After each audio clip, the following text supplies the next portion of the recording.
Hello साथियों, मैं सुमित आपका एक बार फिर से स्वागत करता हूं आपके अपने यूट्यूब चैनल पढ़ाई लोग में। आज मैं आप लोगों के बीच आया हूं ये बताने के लिए कि मॉक टेस्ट में मैथ में नंबर कैसे गेन करें। मैं अभी सिर्फ मैथ के ऊपर डिस्कस करूंगा, बाद बाकी सब्जेक्ट में बाद में डिस्कस करेंगे। तो मैथ में आपका मॉक टेस्ट में अगर नंबर कम हो रहा है तो उसका देखिए 2-3 ही कारण हो सकते हैं। पहला कारण ये हो सकता है कि आपको नॉलेज ही नहीं है उस चीज़ के बारे में जो आप कर रहे हैं। दूसरा, आप जो गलती कर रहे हैं उसको कैसे रेक्टिफाई करें, कैसे उसके पीछे फिर से मतलब अपना मेहनत इस तरीक़ा से करें कि वो दोबारा गलती ना हो।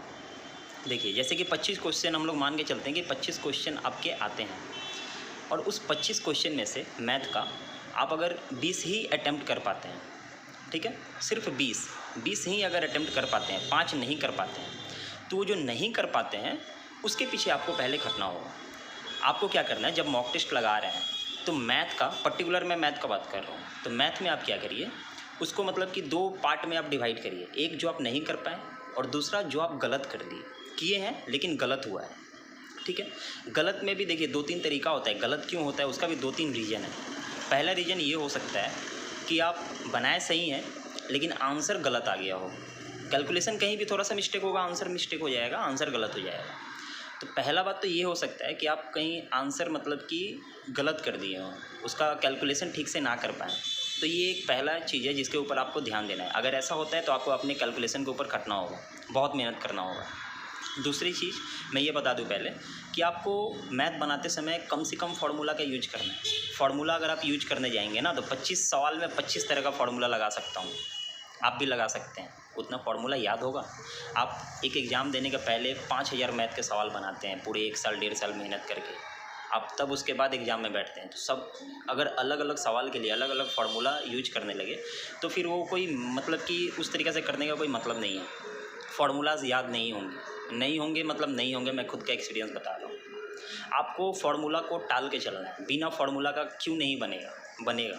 90% सम बिना फार्मूला का बना सकता हूँ, आप भी बना सकते हैं। 10% ही सम है जिसमें आपको फार्मूला यूज करना है, क्योंकि वहाँ कुछ नहीं कर सकते हैं, फार्मूला चाहिए ही चाहिए, ठीक है।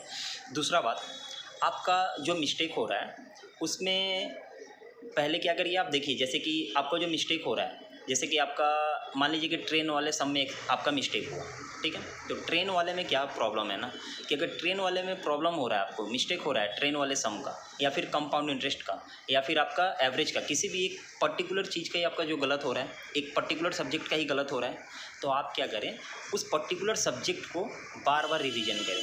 मान लीजिए आप एवरेज का गलत किए, एवरेज का सवाल गलत किया, मतलब एवरेज आपसे नहीं हो रहा है। आप एवरेज का क्या करिए, 20 सवाल बढ़िया 20 सवाल निकाल के डेली बनाइए, 5 दिन 6 दिन बनाइए, 150 क्वेश्चन लगभग बनाएंगे, उसके बाद फिर वो गलत नहीं होगा।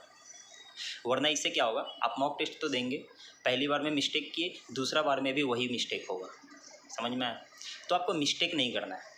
और रहा बात आपका जो 5 सवाल छूट गए, 5 4 3 2 जो भी छूट रहा है आपका, वो जो छूट रहा है ना, क्यों छूट रहा है, मेंसुरेशन छूट रहा है, ट्रिग्नोमेट्री छूट रहा है, क्यों छूट रहा है?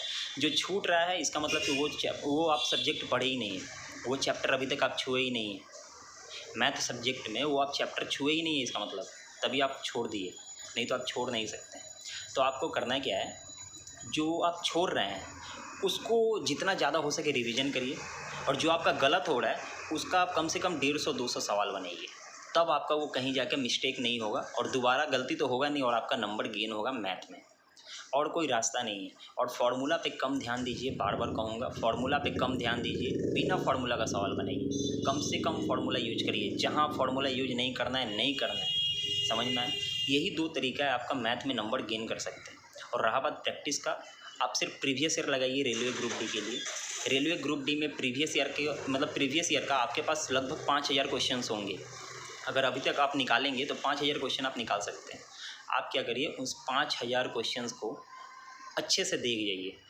टाइम नहीं है उतना, कोई भी दिक्कत ना है, 6 महीना से आप लोग पढ़ ही रहे हैं रेगुलर। अगर डेली आप 20 क्वेश्चन या 30 क्वेश्चन भी लगाते हैं तो अभी तक बहुत हो जाना चाहिए था। और अगर नहीं भी हुआ है तो कुछ सिलेक्टेड क्वेश्चंस होते हैं, सिर्फ उसी को पढ़िए। जैसे कि अभी हमारा जो चल रहा है वो इसके झा सर जी का 4100 प्लस वाले बुक का, वो 800 क्वेश्चन कुछ सिलेक्टिव है और 200-300 क्वेश्चन मेरा पहले भी करवाया हुआ है 3200 और 2700 वाले में, वो भी कुछ सिलेक्टिव है। तो आप कम से कम सिलेक्टिव वाले 1000 क्वेश्चन करके जाइए एग्ज़ाम में। और मॉक टेस्ट जो लगा रहे हैं उस पर बारीकी से ध्यान दीजिए आप गलती कहाँ कर रहे हैं। जो गलती कर रहे हैं ना उसके पीछे 2 दिन घटिए। 2 दिन आपको मतलब कि 2 दिन कोई भी मॉक टेस्ट नहीं देना है, 2 दिन सिर्फ आपको वही देना है जो गलती कर रहे हैं, सिर्फ उसी के पीछे 2 दिन खटना है। बस इसी तरीक़े से आप लोग करते रहिए, मॉक टेस्ट में ज़रूर नंबर बढ़ेगा। जय हिंद, जय भारत।